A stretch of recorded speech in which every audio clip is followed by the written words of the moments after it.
በስመ አብ ወወልድ ወመንፈስ ቅዱስ አሐዱ አምላክ አሜን።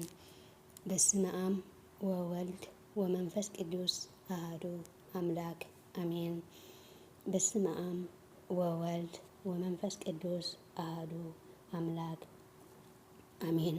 ሰላም ሰላም ስድራ ለእግዚአብሔር ከመይ ትውዕሉ ከመይ ተምስዩ አምላክ ይመስገን ሰላም እየ። ከምታ ኣነ ሰላም ዘለኹ ሰላም ክትኮኑ ደሞ በዓልቲ ሙሉእ ተስፋ እየ። እንኳዕ በፅሐና ናበልክኤ ናብ መፈፀምታ ናይ ኣዴና ቅድስቲ ቅዱሳን ወላዲተ ኣምላኽ ስደታ ዘሕፀረ ስደትና የሕፅረልና እግዚአብሔር ኣምላኽና።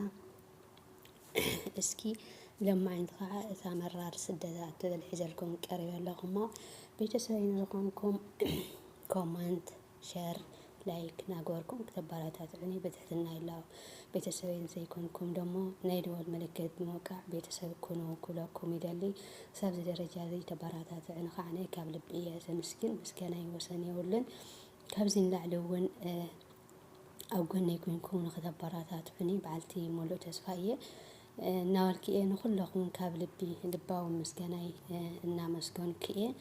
እግዚአብሔር ኣምላኽ ደሞ ስደትና ዝሕፀረ ስደት ናይ እሜትና ቅድስቲ ድንግል ማርያም ዝሕፀረ ስደትና ሕፂሩ እግዚአብሔር ኣምላኽና ዓድና ንክመልሰና እግዚአብሔር ፈቃዱ ይኹነልና ናብኣ ከብለኩም እየ። በስመ አብ ወወልድ ወመንፈስ ቅዱስ አሐዱ አምላክ አሜን።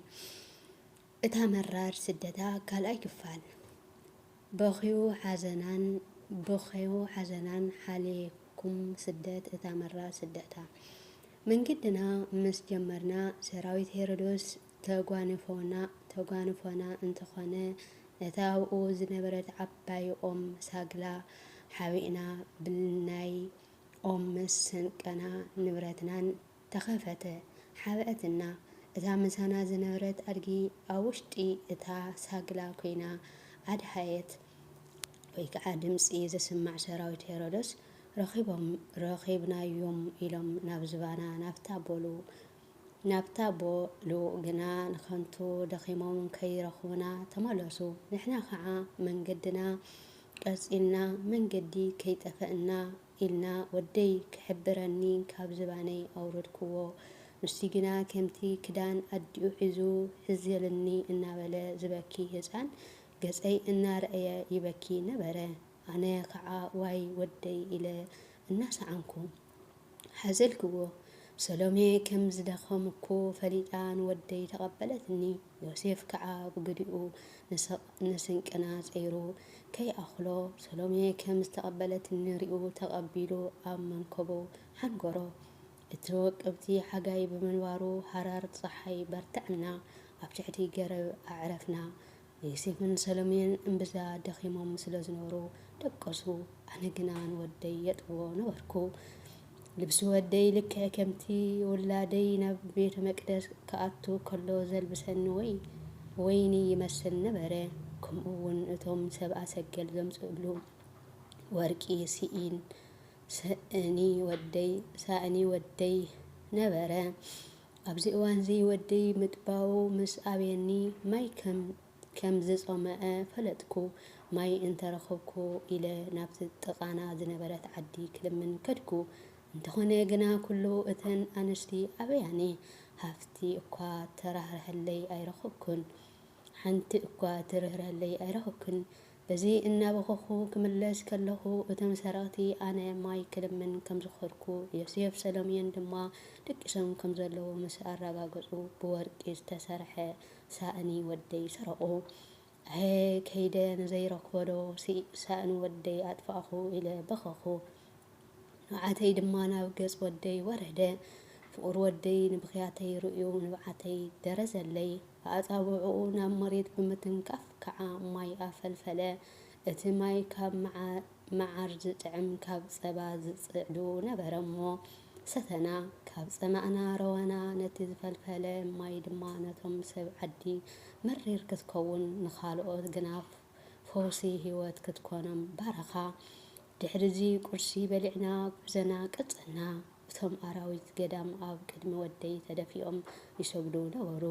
እቶም እምባታት እውን ምሳና ይኸዱ። ኣብ ዘዕረፍናዮ ከዓ ደው ይብሉ ነበሩ። ፍቁር ወደይ ናብቶም ብሸነኽ የማን ዝነብሩ እምባታት እናርአየ ደው በሉ ኢሉ ብየማነይ ኢዱ ምልክት ገበረሎም። ንሳቶም ከዓ ደው በሉ። ስምብራት ኢድ ከዓ ኣብኣቶም ተስኣለ። ብተመሳሳሊ እውን ነቶም ብሸነኽ ፀጋም ዝነበሩ እምባታት ብፀጋማይ ኢዱ ምልክት ገበረሎም። ነቶም ዘይኣመንቲ ኣረማውያን ንስመይ ዝኽሕዱ ምልክት እነኹም ይንበር ብዝበሎ መሰረት ስምብራት ኢዱ ክሳብ ሕጂ መዘከርታ ትእምርተን ኮይኑ ይርከብ ኣሎ። ምቕፃል ፍቁር ወደይ ነቶም እምባታት ንስኻትኩም ሂወት ዘይብልኩም ኩለኩም ፈሊጥኩምኒ ብኣንጻሩ እቶም ብመልክዐይን ምስለይን ዝፈጠርክዎም ነገስታት ግና ስለዘይፈለጡኒ ስለዘይኣምኑን ክቐትሉኒ ደለዩ በሎም። መንገድና ቀፂልና ናብ ቤተ ተኣምር ስማ ሰበይቲ ኣተና። ተኣምር ካባይ ዝመጻእኺ ኢኺ ኢላ ሓተትኒ። ኣነ ከዓ ካብ ምድረ ይሁዳ ዝመጻእኹ ስደተኛ እየ በልክዋ። ተኣምር ከዓ ንስኺ ሓያልን ደረቕን ኮንኪ ትኾኒ እምበር ከማኺ ዝበለት ደኣ ካብ መጋረጃ እኮ ዘይመወፀት በለትኒ። ዮሴፍ ንኽምለስ ግድን ኮይንዎ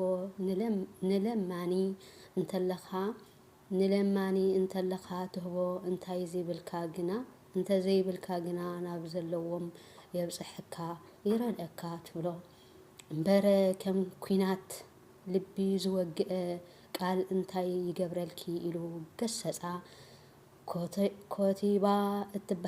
ኮቲባ እትበሃል ኣገልጋሊት ተኣምር ዝሓላዊ ኣጣል ዝመስልሲ ንእመቤቴ ከመይ ኢሉ ይደፍራ ብምባል ንዮሴፍ ሃረመቶ። ንፍቁር ወደይ ከዓ መንጢላ ደርበየቶ።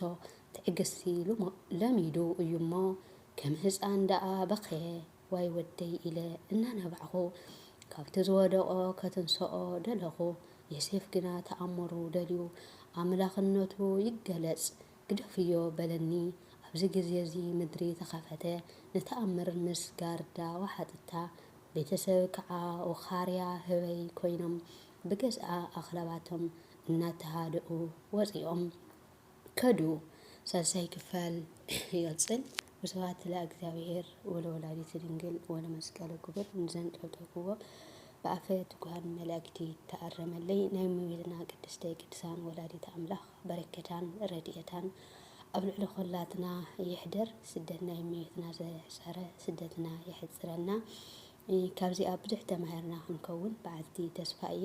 ኣብ ሳልሳይ ክፋል ከዓነ ኣብ ቀፃሊ ሒዘልኩም ክመፅእ እየ። ክሳዕ ሽዑ ሸር ላይክ ሳብስክራይብ እናገበርኩም ንኽትፀንሑ ብትሕትና ይላዎ።